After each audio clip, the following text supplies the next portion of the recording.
শহরের এক নির্দিষ্ট স্থানে প্রতিদিন এক বৃদ্ধ বসে থাকত। আজও তার ব্যতিক্রম নয়। সে আজও রাস্তার পাশে একটি খালি বাটি নিয়ে বসে আছে, মুখে তার ক্লান্তি।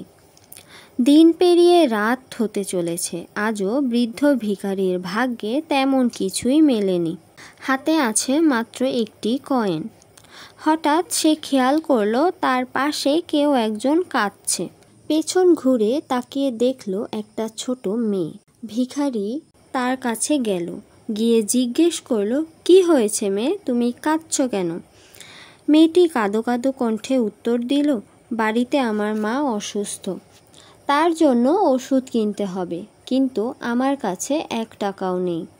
বৃদ্ধ ভিখারি নিজের হাতে থাকা একমাত্র কয়েনটার দিকে তাকালো, তারপর মেয়েটার চোখের দিকে। ভিখারি তার হাতে থাকা কয়েনটি মেয়েটিকে দিয়ে বলল, নাও মা, তোমার মায়ের জন্য এই কয়েনটি কাজে লাগবে। কিছুক্ষণ পর পাশ থেকে যাচ্ছিল এক ধনী লোক। পুরো ঘটনাটা সে দূর থেকে দেখছিল। ধনী লোকটি ভিখারির কাছে আসলো এবং বলল, তোমার কাছে তো কিছুই নেই, তাও তুমি দান করলে।